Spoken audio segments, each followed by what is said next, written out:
Well, everyone has visions of owning their own business and being their own boss, right? But some industries are so oversaturated. Tonight we discuss some of the interesting industries that young budding entrepreneurs should try and exploit. Joining me for this discussion is Phezulu Business Management's Richard Tanner. Richard, thanks so much for your time this evening. So if I would decided I'm going to ditch my boss tonight, yes, and tomorrow I must try and find something to start of my own, there's so much that one can do. How do you decide what's in and what's out? My first question is what are you passionate about? Broadcasting. Right. Now there's a bit of a monopoly in broadcasting. Yeah. So now we'd have to go and look at other ways you can get into broadcasting, or perhaps something you can do and sell to one of the existing broadcasters, because you aren't going to start a broadcaster, I assume. And I don't have a lot of money. Yes. It would cost quite a lot to start my own TV station. So I think any entrepreneur needs to be realistic about what they can and can't do, and an industry that they're passionate about is vital, because there is a lot of pain and admin and startup. Yeah. Like, what would be your first step if you're going to start something in broadcasting? You'd have to spend a lot of time doing a lot of research and a lot of activities that weren't necessarily broadcasting. Okay, so a lot of people, I suppose, you already have the business idea in your head and you're already seeing yourself selling, but you are forgetting about the slog work of doing the research and. And the first thing I said, so now let's say you're going to a sales meeting. What are you going to take with you? And about 5 hours later, if you're quick, you're going to reappear from behind your computer with hopefully a fantastic proposal, but probably it's going to need quite a lot more work than that first proposal. Okay. Because as soon as you start actually looking at the details of what you're trying to present, you hit a whole bunch of problems. Okay. But should we switch back to some of the fun and exciting areas that are in the economy at the moment? All right, then let's talk a little bit about that. 2015, we're starting the year, the economy is not looking that great, particularly from both the production and the consumer side, but we've got petrol prices coming down, people have a little bit more money in their pockets. Can one make a business case around that? I don't know if you can make a business case around that itself. But, and also, similarly, I can't remember when I last saw a headline about a booming sector. Yeah. But sectors which are interesting at the moment are technology, or any new technologies that will transform a business. For instance, Uber is transforming the taxi market globally. So that's a very disruptive technology which is fundamentally changing an industry. Okay. Also, what we've also found interesting enough is talking to actually one of potential clients on a enterprise development growth program. So there's a shortage of air conditioner technicians. Plumbers, electricians, all of those type of artisan skills are actually becoming in scarcer and scarcer supply. So if you can become certified, or you're a good trainer, or you're good at that type of skill, there's more and more demand. Coupled with the BE incentives, those skills you can link into servicing a new or growing. You could service a broadcaster, you could actually service ETV's air conditioners, for instance.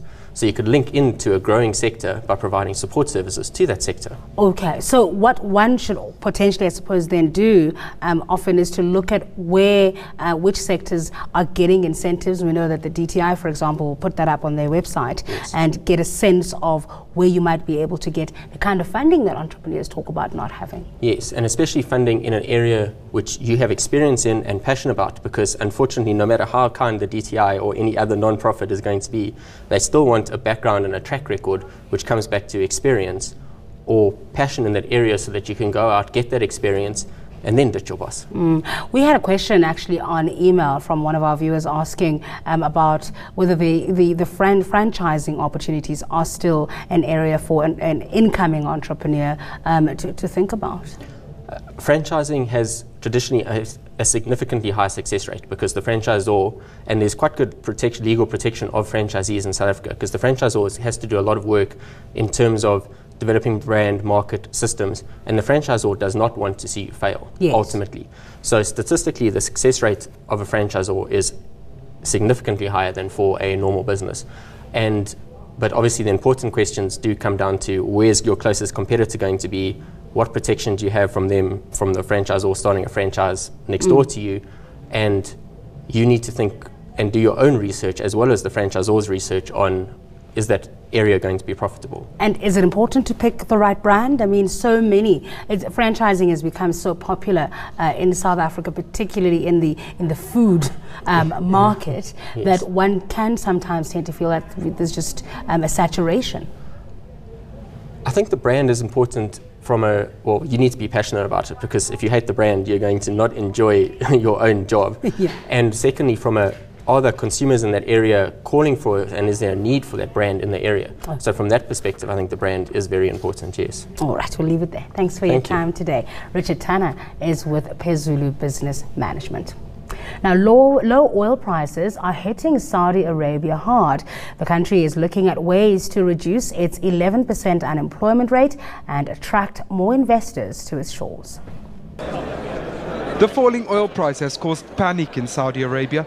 It's the world's top oil exporter and relies on it for 90% of its state's revenue. But oil slides are slashing that income, putting Saudi authorities under pressure to bring down the unemployment rate. According to official data, the number was 11.8% last year. Google Executive Chairman Eric Schmidt says Saudi needs to encourage technology startups to create jobs. What's interesting is that researchers have found that startups together with sort of new firms account for roughly 70% of overall job creation. So we're worried here in Saudi about jobs. The best way to solve the jobs problem is to have lots of new entrepreneurial startups based on technology that solve new problems. The country's investment sectors and development projects came under the spotlight at the 3-day Global Competitiveness Forum.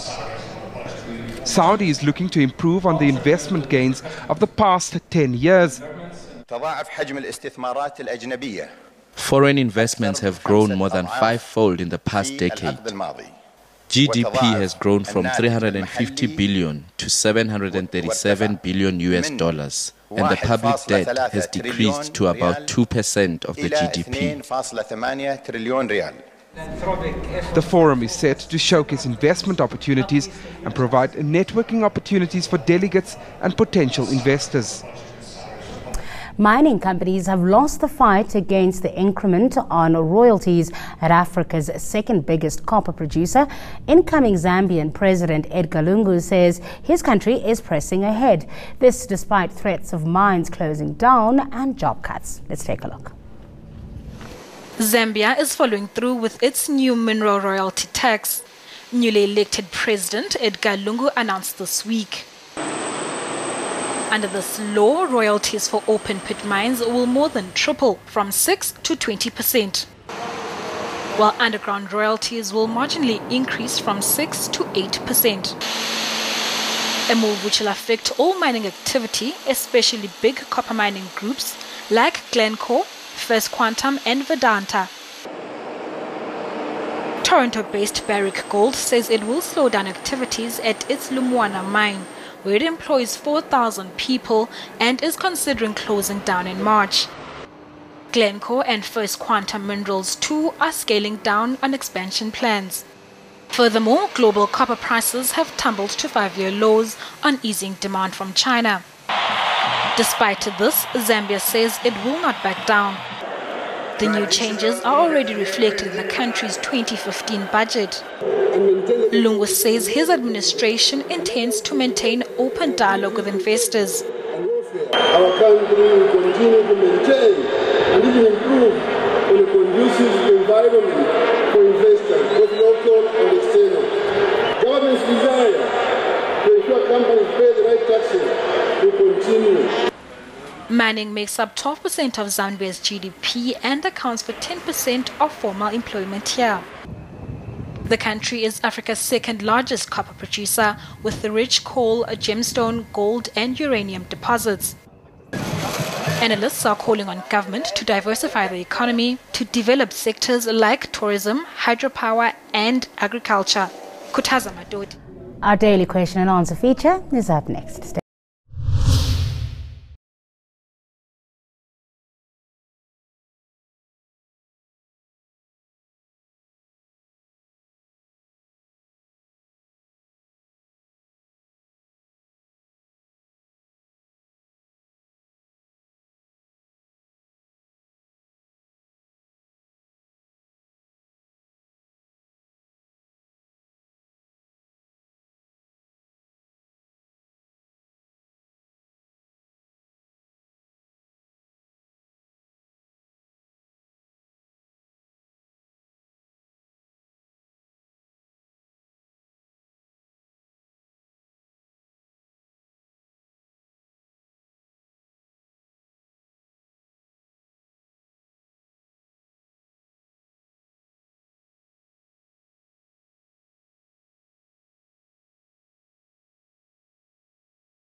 Time now for our daily question and answer feature.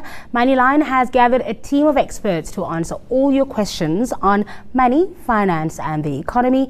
No question too big or too small. Remember, you can also send through your questions to moneyline@enca.com. We received a question by email from Lerato, who wanted to know if businesses get charged high costs for transactions under 50 Rand, and if this is why so many small businesses don't accept card payments for amounts under 50 Rand.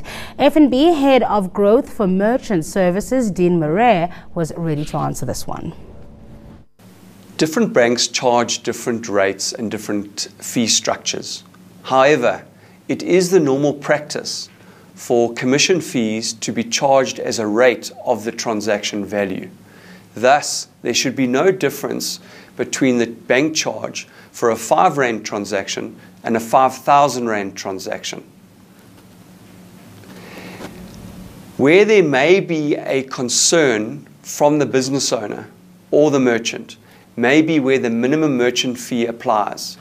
So, for example, where a business owner has a low volume of transactions, then the low minimum fee may kick in, and therefore the transaction charge may be higher per transaction. Let's take a look at the markets now, starting in the US, where markets dipped into the red today following weak durable goods data and poor results from Caterpillar and Microsoft. This heightened concerns about the US economy. In Europe, markets were in the red on renewed concern over Greece, and weak results at companies such as Siemens and Philips halted a winning run on European stock markets today. Here at home, the JSE bucked the negative trend on global markets to end up 0.75% on the all-share index. Banks were up today, with Capitec hitting another all-time high, and lots of volume going through first round today as well. Looking at commodities, gold price firming on the back of a weaker US dollar ahead of the outcome of the Fed meeting this week. The weaker dollar also took some pressure off the oil price today. On the currency market, despite that weaker dollar, the rand weaker today, and traders attribute this to Eskom's announcement of stage 2 load shedding and Russian bonds, which were downgraded to junk status yesterday. And that's it for today's edition of ENCA Moneyline. Remember, you can send us your comments and questions via email on moneyline@enca.com. Tweet us using the handle @ENCA News with the hashtag ENCA Moneyline. Till tomorrow night. Bye-bye.